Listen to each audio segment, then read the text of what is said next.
If you're like most women I coach, you like masculine men. I do too. They're smart, confident, bold, decisive, big personalities, great senses of humor. They've got a willingness to take a stand and to lead. But what's the downside of dating such men? Well, from your experience, you know. They're often narcissists. They're tactless, insensitive. They're players. They're busy. They're commitment phobic. They're often liars or controlling, sometimes verbally abusive. Alpha men tend to see themselves as the sun, and they see you as a planet revolving around him. Yet, compared to boring nice guys, you still tend to prefer these masculine men. So like we do on all our Love You podcasts, let's take a deeper look at masculinity in a precise, nuanced way, so you can better understand what kind of man will actually be a good long-term fit for you. Stick around.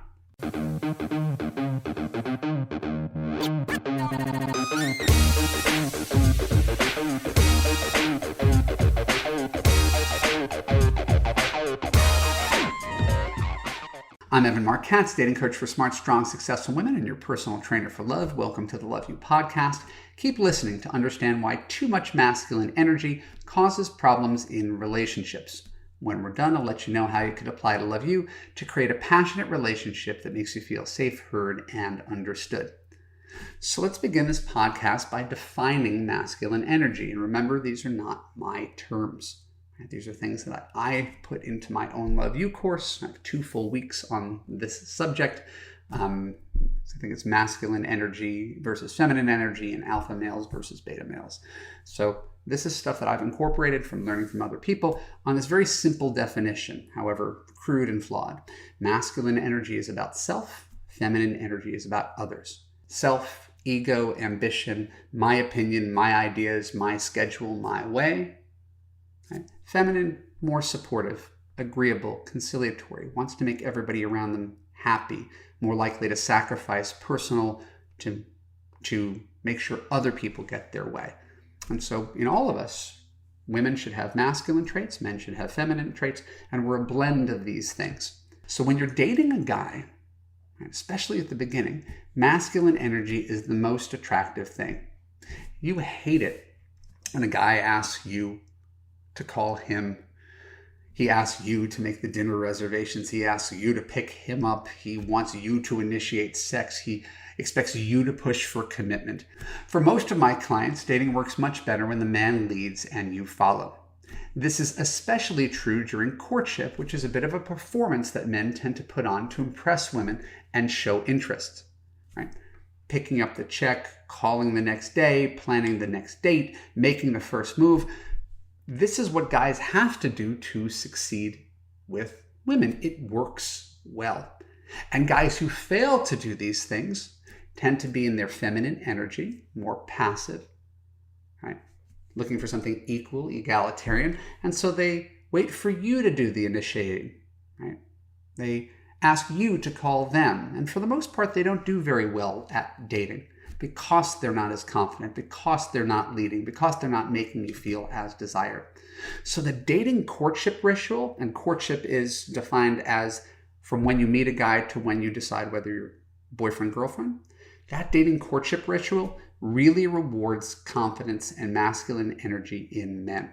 And guys who know how to do this well, it's part of why dating is confusing. Guys who are really good at this could court you like a perfect gentleman, but maybe they're just trying to get laid. So it's not always easy to tell the difference between a good guy and a bad guy, because that script of how to act is a pretty consistent one from what women tend to like in men.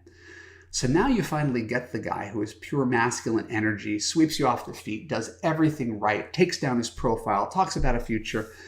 But what happens sometimes when you get into a relationship with one of those guys, those alpha guys? Well, you've seen it yourself. The smart guy sometimes turns out to be arrogant. He doesn't care what you have to say. He doesn't want to listen to you and your opinions. He's dismissive, maybe condescending to you and your friends. Or maybe he's a really sexy guy, and that sexy guy wants an open relationship. Or maybe he wants to do things you're uncomfortable with in bed. Or maybe he doesn't want to commit at all because he wants to keep his options open in case something better comes along, so he keeps his profile up. Or maybe you found some alpha rich guy. An alpha rich guy is often going to be a workaholic. He's going to travel a lot. He's going to keep long hours at the office. He may go days without texting you. He may be selfish. He may be unethical. It's part of how he climbed to the top. He may not treat other people well. He certainly doesn't make you feel like a priority because work is so important.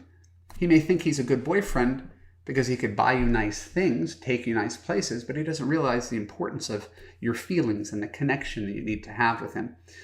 So those descriptions don't describe every guy on earth, of course, but it sure does describe a lot of them, doesn't it? So as I wrote in my book, Why He Disappeared, good qualities come with bad qualities. You don't just get one without the other. The question ultimately for you is what bad qualities you can put up with. As a dating coach for smart, strong, successful women, I think you'll do much better to put up with bad qualities of less masculine, less aggressive men in the long run. And that, I acknowledge, might be hard to hear. Can't you just go find yourself a billionaire who isn't a workaholic, who's home at 5 cooking for you, who's not controlling and condescending? Well, go ask the ex-wives of Steve Jobs, Bill Gates, Jeff Bezos, and Elon Musk if you want verification. So I want to get this straight between me and you. In courtship specifically, masculine energy is what we call effective. It works well. In partnership, in commitment for the rest of your life, feminine energy becomes a lot more important. The willingness to soften up, to listen, to validate, to not insist on being right, to compromise instead of wanting to get your way every time. So who's more likely to compromise? Donald Trump or Jeff from accounting? I think the answer is obvious without being political. Now, I'm not telling you that you have to marry Jeff from accounting, especially if you aren't attracted to Jeff from accounting. Not telling you to do that. What I am telling you to do, in no uncertain terms, is that I need you to start looking at dating through a new lens. Don't give as much weight to how aggressive a guy is during courtship, because it doesn't necessarily mean he's a better guy. If a guy says, hey, you could call me sometimes, then call him. You're his equal. If he asks you to choose a restaurant because you know your area better, then choose a restaurant. Remember, he's trying to please you. He's listening. He wants to make you happy. You do want a husband who's a pleaser, don't you? And if you're in a relationship with a guy who thinks he's the sun and treats you like you're a planet revolving around him, ask yourself this real serious existential question. Wouldn't it be nice to be in a relationship with a man who made you feel like you were the sun and his life revolved around how he can make you happy? Yeah, it would. So if you want a guy who compromises for you and considers your needs first, consider those kind of men who exhibit those tendencies up front at the very beginning of courtship, instead of expecting the selfish, driven alpha male to suddenly change for you. This super aggressive, bossy guy suddenly manages to soften up and put your needs on par with his 6 months, 1 year, 10 years down the road. For the most part, those guys don't.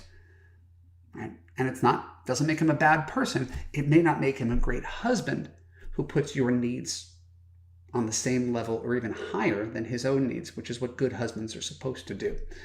So if you find this concept interesting and challenging and you want to learn more, in the 4th month of Love You, in the Understanding Men module, I have a quiz on masculine and feminine energy that will help you discover where you fall in this spectrum and how to choose a compatible man who complements you for the rest of your life. I look forward to seeing you there. Thanks a lot. My name's Evan Marc Katz. Thanks for tuning into the Love You podcast. For more episodes like this on YouTube, click on the subscribe button, ring the bell, and choose all to ensure you get notified when new content comes out. If you're listening to the audio podcast, please share an honest review on Apple.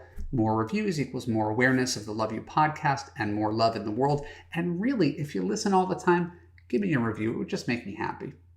And if you want to have, most importantly, an easy relationship where you feel safe, heard, and understood, look for the link below. Go to wwwevanmarckatzcomposttypepodcastp114420 and click on the button to watch my free video about how to gain confidence, attract quality men, and fix your broken man picker. When you're done, you could apply to Love You to join hundreds of other smart, strong, successful women from around the world in a coaching community where women like you actually get the unconditional love that you deserve. I'll see you there. Bye.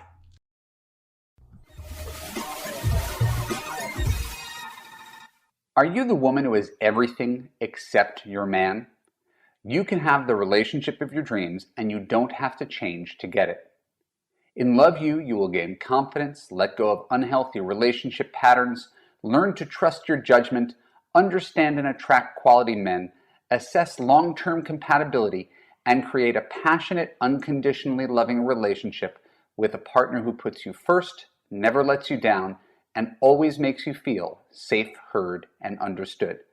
Go to www.evanmarckatz.com and click on the Apply button to get started.